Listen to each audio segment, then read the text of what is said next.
Friends, when Eden Choi stepped onto the stage of Britain's Got Talent, no one expected what was about to happen. He takes a bite of an apple. Simple, normal. Then he drops it, and suddenly, the apple falls in slow motion, straight into a hollow tree trunk. The audience freezes. Before anyone can even process what they just saw, smoke starts pouring out of his mouth. And just like that, a single playing card appears between his fingers. The music begins to build. On every beat, cards start appearing from his hands, one after another, fast, sharp, perfectly timed with the rhythm. Then the beat drops, and everything changes. A white ball appears in his hand. It instantly shifts color red, then green, then blue, and then, the ball multiplies. For a moment, he produces a single card from his empty hands. Then he lets it go and it levitates, then crushes it mid-air, and in an instant it transforms into a white rod, and instantly vanishes.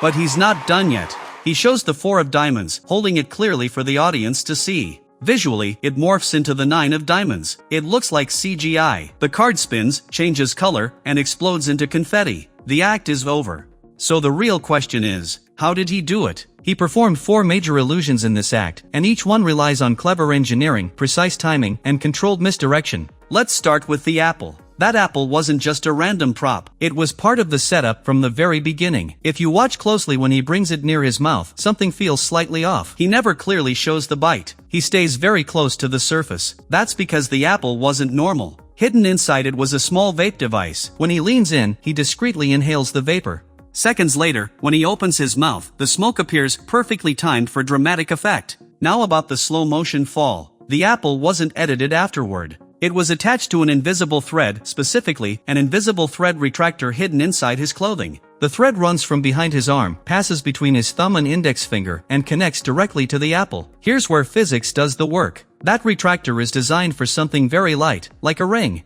But the apple prop is heavier. So when he drops it, gravity pulls it down while the reel tries to pull it back up. That resistance between downward force and retraction creates the illusion of slow motion. Not digital effects, just controlled tension. Now let's move to the rapid card production. This technique is known as perfect production in card manipulation. He's holding a thin packet of specially designed manipulation cards, hidden in classic palm position. These cards are extremely slim, and their backs are skin-colored so they blend into his palm under stage lighting. From the audience's angle, his hands appear empty.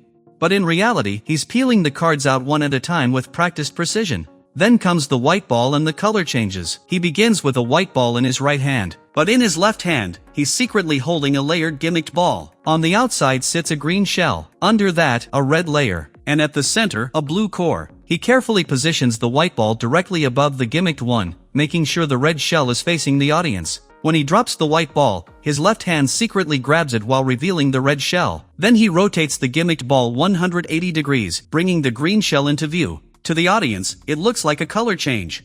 In reality, he simply turned it. When he multiplies the balls, he peels away each shell one by one, turning hollow layers into what appear to be solid objects.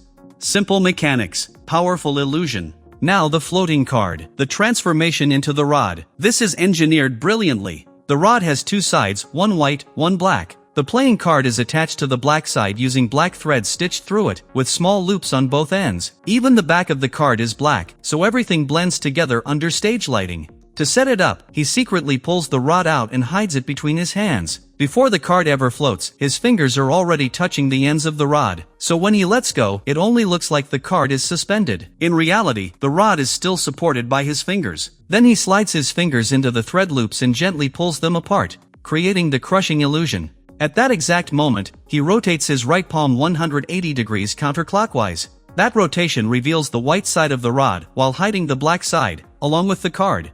To the audience, the card transforms, but it never vanished. An elastic thread attached to one end allows him to flick it into his shirt, or it retracts instantly and disappears. Now let's move to the next illusion, the transformation of the 4 of diamonds into the 9 of diamonds, followed by the spin, the color change, and the final vanish. This sequence is built on 2 key principles. The first is something called the Kadabra 2 gimmick. It's a specially engineered card where invisible threads are connected to movable pips. When the performer pulls a hidden tab on the back, those diamond shapes shift positions. And here's something interesting. When the 4 transforms into the 9, the number 4 never actually becomes a 9. Only the diamond pips rearrange themselves. Technically, it's not perfect, but for a live audience sitting at a distance, that tiny detail is almost impossible to notice. They react to the visual change, not the typography. Now the reason this is likely the Kadabra 2 version is because that model includes a built-in flap. In Eden's version, that flap is lightly sealed with adhesive. When he spins the card and gives that sharp wrist jerk, the seal loosens instantly. The spinning motion helps the separation happen naturally and invisibly. Because the back of the card is black, he can simply twist his wrist toward his chest and press the gimmick flat against his body. If you slow the footage down, you can even catch a brief glimpse of a small clip attached to the inside of his middle finger. Right at the end, he subtly removes it, and finishes completely clean. Hope you guys like and share this video, and don't forget to subscribe to the channel. Thank you very much for your loving comments.